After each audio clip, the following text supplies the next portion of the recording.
Hey everyone, this is the maiden edition of Relationship Gist, where we talk about everything that has to do with relationships, breakups, divorce, breakfasts, like everything that has to do with relationships. I'm your host Sila, and here with me is my lovely guest. I am Peace, and a relationship coach. We are here to discuss relationship issues. Right. Thank you for coming on the show. Thank you. So, in recent times, it has been looking like there's some sort of trend where celebrities are breaking up, divorce case everywhere. We have the case of Chacha AK and her husband. We have the case of Funke Akindele and her husband. Paul of Peace. Just like in the last month, as if it has become one, trend that has been going on. So, what do you think is the cause of this? High rates of divorce among celebrities. Okay, talking about breakups, it's not just only for celebrities. Okay. It happens everywhere, in our families, in different places where we find ourselves, okay, where we are engaged in one relationship or the other. So it happens. And then talking about celebrities, they had breakups maybe because they have standards, and when those standards are not met, they tend to come out of that marriage or relationship, and because maybe they are public figures, they'll be like, what will people say, and what people, but looking at things, they'll be like, okay, if I will be in this kind of relationship and people get to know I'm suffering in this relationship, and as a celebrity, what then would they say? So it's better I come out of that relationship here, now, and on time. So you said something about standards. So what standards do you think they are trying to keep up with? Okay, people have standards. They have standards like, maybe when you go into marriage or relationship, you feel like, okay, I want to give birth to 3 kids, you get, or I want to give birth to just 2. And some men actually don't abide by that. They'll be like, just 2 is small now, you get, or something of that. So they'll be like, no, I won't take it from you. And then talking about that breakups in celebrity breakups, actually, they too, at times, they have standards of, maybe I don't want anything that concerns me to be publicized to the public, you get. But then when they are suffering, yes, something of that nature, and when their partner gets, maybe due to one cases or the other, try to bring up that kind of, is against their standards, and then along the line it's going to cause problem issues and all that. Yes. Yeah. So this breakups, this is very rampant among celebrities, like as if people are already expecting, maybe if one popular person and another popular person, they get together, and people are already expecting this marriage will not last. Like as if because they are celebrities, the marriage is not meant to last. Do you think maybe it's because they are, maybe because of their ego, or they feel like, I don't know, one person is not willing to bend to the other person's will, because after I'm famous, you two are famous, and it ends up bringing issues, between them? Well, coming to that aspect, a relationship is a thing of agreements. You get, I agree to this, you agree to this, and then we work together to make it work. But in a situation where, okay, as a celebrity now, I'm a celebrity, I'm a public figure, you are a public figure, you get, and then I have my own standards, this is what I want, and you have your own standard. And when my own standard contradicts yours, it's actually not going to work. And then it's not even because maybe they are celebrities, it happens everywhere.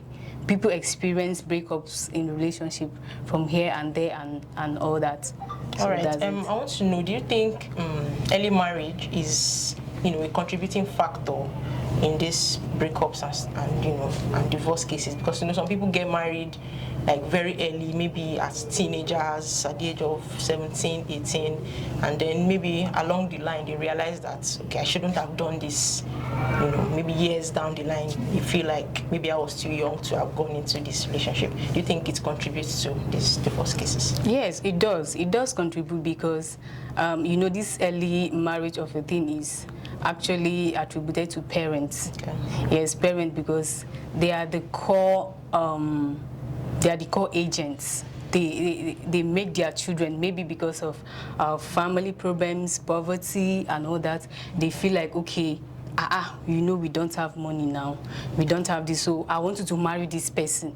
This person is rich, if you marry this person now, our family will be better. So they will lure that person into marrying such person, and within that person, the person doesn't want it, but because maybe the person wants the happiness of the family and the betterment of the family, now agrees at that moment. The person doesn't even know the consequences of that. So when the person moves into that marriage or relationship, you get, so along the line, when things start going wrong, when things are going to be like, I do know that this is how this thing is going to be. Okay. I do know that this is how this thing is going to be, and had it been I knew, this kind of this kind of regret. Had it been I knew, I wouldn't have agreed to this and all that.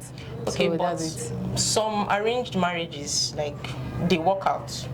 Because you said parents, sometimes parents are the ones that are contributing to these early marriages, arranging marriages for their children, and then it doesn't work out. But there are some, I think, what's her name, Omotola Jalade, she got married at the age of 18, and she's still married. I think she's maybe like almost 50 or 40 something right now. So it was an early marriage, and it still worked out. So do you think the parents are the actual cause, or maybe the individuals are the actual cause? Well, in this instance, I think the partners involved, they are actually the ones that made it work. Okay. You get, not that it's the parents. They are actually trying to they are trying to do things that will be better for the family or something. But then the partners that are involved in it, okay, like this arrangement of a thing now, this person is there and the other one is there, and then I haven't met with you, like they just told me this is you, and then I just agreed, okay, it's my parents now, let me listen to what they've said. Yes, and then maybe after some time you now come back and see that this person, I don't like this person, no. You get, I don't like this person, so it really cause problem.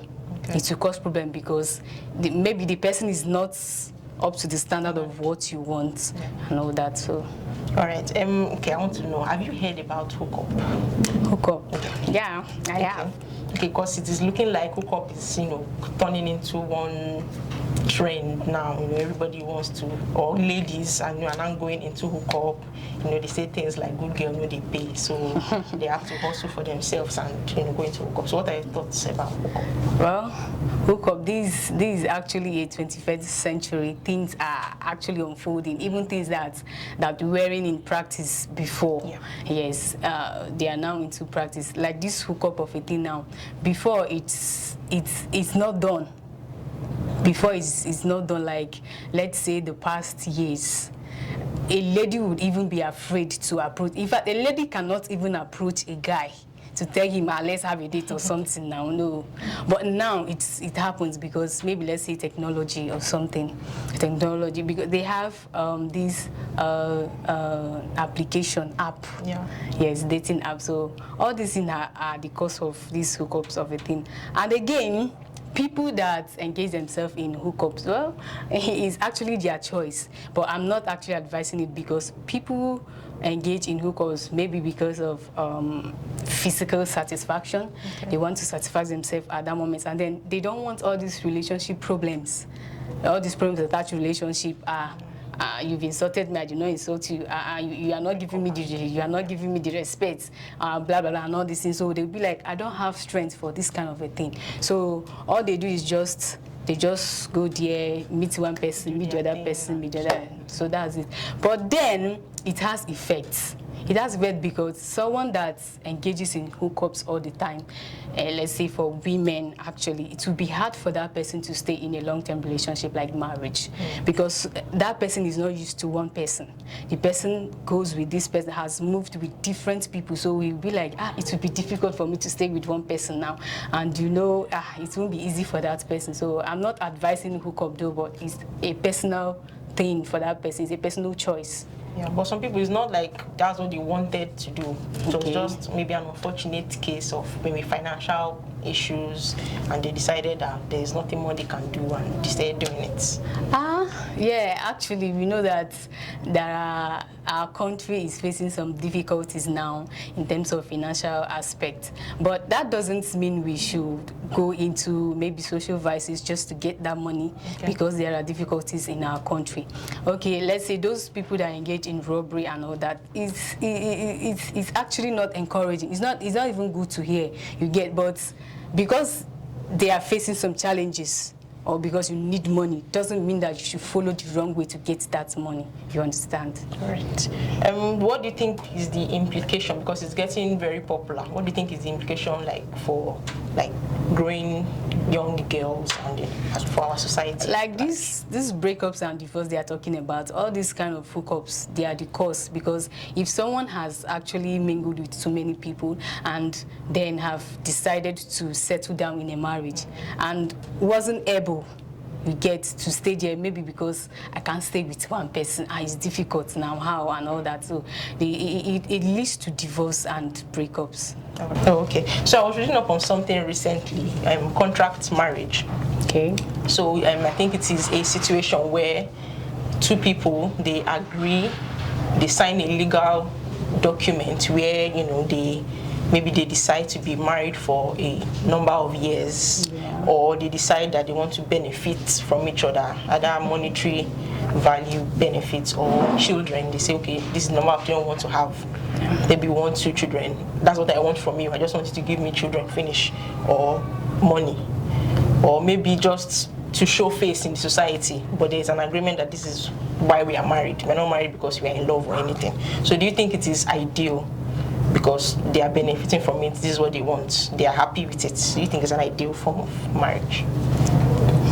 Well, talking about this contract marriage of a teen, well, it works out for some people. Okay. Yes, it works out for some people, but it doesn't for some people. Why? Because it's an agreement, though. They agreed on that particular let's say, this is what I want from you and this is what you want from me. I have to offer and you have to offer this. Okay. You get, so, and they reach an agreement for that. Well, it's actually okay for people it works out for. It's actually okay for them. People it works out for. But then I don't know if really people go into a relationship just for agreement's sake, let me agree and do that. Well, it's left for them, but it's actually left for them. But I don't think it's encouraging maybe all this compatibility in marriage and all that, or even this future marriage of a thing. I don't think it's encouraging. So it's not something you would consider. Well, to me, no. To me, no, yes. But for people it works out for, they can actually go for it. All right. So, what role do you think religion plays in marriages? Like, do you think it genuinely holds marriages together? Because there are a lot of negative, issues surrounding marriages, and then people say, okay, my pastor said, or my spiritual leader said, or and they stay in these marriages even when they know that it's not working out, but because maybe their religion encourages them that they should try to make it work, but it's not working out, but they still want to stay because of their religion. So what role do you think it plays in marriage? Well, religion play a vital role in marriages because any religion that sees his members, you get, into quarrels or disagreements in their marriages, they tend to call them to order. You get, so, and then when they call them to order, they will ask them, what's the issue, what's happening, what's going on. And after each of them must have said their issues and problems, and then the religion would bring them together and counsel them counsel them together. And then, especially, okay, talking about religion again, these vows they used to take in the altar. I'll be with you till the end of time. Yes, I'll be with you till the end of time. Nothing, no sickness, nothing, and all that. All those promises in the altar they make. So it actually helps the marriage to hold. Like, even though looking at the problems and challenges that are associated with marriages, like such vows helps the marriage to stand. Okay, but now after all these vows have been made, let us look at the case of Osinachi, the late singer. Okay. Nobody knew that this is what she was going through in her marriage. She was in she was in an abusive marriage. And then I think there was a tweet some time ago from her pastor's wife, and they were encouraging women to not leave their husbands. They should do whatever it is they can to make sure they stay in their marriages. And I'm sure she must have seen these tweets, and she must have thought about what she's going through in her marriage, and she couldn't leave. Being a public figure and being a Christian woman. So I don't know, what do you think? In that aspect, and making such utterances, like saying you should make everything possible to make your marriage work, is really positive advice they are giving to their members. So, but they are not just saying it maybe for you to be there when you are seeing your death, and then you just have to sit back and watch yourself die there. Okay, so they give such advice for you to make everything possible. Put in every energy you think you can put there to make that marriage work. So that's the advice there. But they are not saying it for you to stay there and die in that marriage. No one advises that. But do you think she didn't try her best? Because in that kind of situation, she must have, like I said, she must have seen the tweet, and then she's thinking, am I not doing my best in this marriage? But maybe her best is not good enough, and then she was eventually killed. Well, let's say that's her fate. Wow. Yes, let's say that's her fate. Let's say that's her fate, because since she has been in an abusive relationship, has she ever bothered to go and say it to her, let's say, her pastoress, or maybe she did, or pastor? And then I know she must have done something of that nature, you get. But seeing that marriage is not benefiting her, it will actually take her life. So it's better the person leaves the marriage entirely, instead of maybe staying there and trying to make it work out, and things are not just working out. All right. So okay. Well, you have all heard what my guest has had to say concerning relationships and divorces and the likes. So thank you very much, Peace, for being on the show with us today. Welcome. Okay, so I want to know your opinions, what you think concerning contract marriage, concerning high rate of divorces among celebrities. Just tell me what you feel about it. So my name is Sila. Until next time, bye bye.